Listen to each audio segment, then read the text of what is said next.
Hello दोस्तों, मैं हूं आपके साथ एडवोकेट सरन।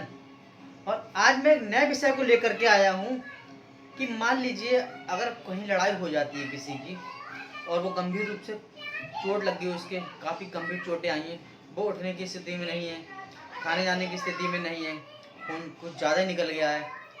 तो होता क्या है, अगर उस समय एफआईआर तो वो दर्ज कराएगा नहीं। तो उसके घर वाले जब आएंगे, पता चलेगी घर वाले आ भी गए, तो उसको हॉस्पिटल लेके जाएंगे ना, एफआईआर दर्ज कराने जाएंगे। तो कुछ लोग यह कहते हैं कि क्या एफआईआर देर से दर्ज होने में मुकदमे पे कोई फर्क पड़ता है, मुकदमा कमजोर हो जाता है।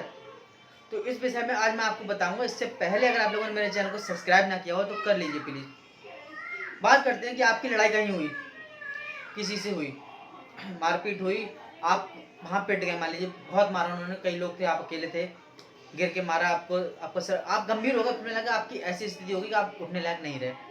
ठीक है। अब जहाँ वो आपका परिवार के कोई लोग वहां पर आए या कहीं जो जाते हैं, राहगीर जा रहे हैं, या वो लोग आए, तो वो लोग पुलिस को बुलाएंगे जरूर, लेकिन जो एक तहरीर होती है ना, वो घर वाले ही लिखते हैं। क्योंकि वहाँ सिर्फ पुलिस अगर आ भी जाएगी मौके पर तो पूछती है, लेकिन तहरीर के लिए प्रार्थना पत्र घर वाला ही कोई देता है, कोई संबंधी हो सकता है तो दे। अगर तो उस समय संबंधी अब हॉस्पिटल में अगर मान लीजिए किसी राहगीर ने आपको भर्ती करा भी दिया, तो घर वाले अगर हॉस्पिटल जाएंगे तो वो तो थाने थोड़ा जाएंगे, पहले पहले आपको देखने जाएंगे, आपका इलाज कराएंगे वो, ना कि थाने आपको एडमिट करा देंगे। जब खून वगैरह जो रुक जाएगा, पट्टी वट्टी सब हो जाएगी, मान लीजिए थोड़ी सी राहत आपको मिलेगी, तब वो सोचेंगे एफआईआर के बारे में। हो सकता है इसमें 1 घंटा 2 घंटे, 1 दिन 2 दिन 3 दिन 4 दिन भी लग सकते हैं। भाई जब आप सही हो, थोड़ी स्थिति नॉर्मल हो, तभी तो थाने जाएंगे, आपको छोड़ के थोड़ा जाएंगे। तो होता क्या है, अब वो अगर लेट हो जाते हैं मान लीजिए, फिर तहरीर आप लिखिए, सही होगा उसका तहरीर लिखिए जा करके। तहरीर की कोई समय सीमा नहीं होती है और ना ही मुकदमे पर कोई फर्क पड़ता है बाकायदा। जब क्योंकि जब आप हॉस्पिटल में एडमिट होंगे, चाहे वो सरकारी अस्पताल हो या प्राइवेट अस्पताल हो, और आप जब लड़ाई हुई है, चोट लगी है, तो एक जो एफआईआर आप दर्ज कराने जाएंगे, उससे पहले पुलिस आती है, मान लीजिए मौके बुलाया है, तो पुलिस भी कभी कभी एडमिट कराती है, तो सरकारी अस्पताल में ही कराती है। तो मेडिकल का आधार वहाँ बनता है कि सर चोट लगी कहाँ कहाँ लगी, तो मेडिकल की अगर प्राइवेट में भी कराती है, फिर भी मेडिकल सरकारी अस्पताल से बनता है, उसी चोट के बिहाफ पे जो डॉक्टर प्राइवेट लिख के देगा। क्योंकि प्राइवेट जो डॉक्टर अगर अस्पताल है उसमें वो अगर इलाज कर रहा है आपका, तो वो लिखेगा ना आपको कि कहाँ सर हुआ, कहाँ पे सर फटा था तो कैसे फटा था, वो पूरी चोट के ब्यौरा सरकारी अस्पताल को रिपोर्ट बना कर देगा, और सरकारी अस्पताल उसको मेडिकल रिपोर्ट अपनी जारी करेगा, जो कि थाने जाएगी। और मेडिकल रिपोर्ट के आधार पे ही पुलिस वाले आपका जो मुकदमा है वो तैयार करेंगे। मान लीजिए कोई अगर बहुत ज़्यादा गंभीर हालत हो गई, आपकी सर में टाके वगैरह आ गए, सर फट गया है, तो 307 में भी आ सकती है।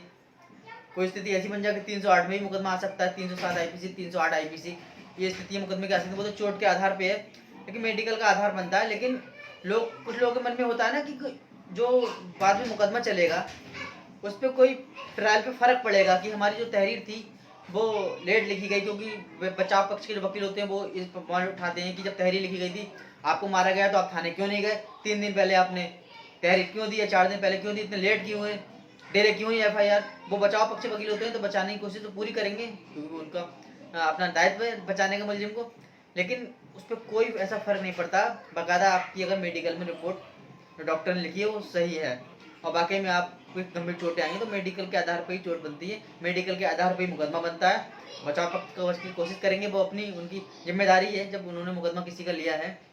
लेकिन मुकदमे पर कोई फर्क नहीं पड़ता है, मेडिकल के आधार पर ही मुकदमा खरा उतरता है, और आधार के सेक्शन के आधार पर ही मुलजिमानों को सजा होती है। बेल मिले ना मिले वो कोर्ट का अपना आधार होता है सेक्शन के हिसाब से। दोस्तों, अगर मेरी ये जितनी भी जानकारियाँ हैं अगर अच्छी लगती हूँ तो चैनल को सब्सक्राइब, शेयर और कमेंट जरूर करें।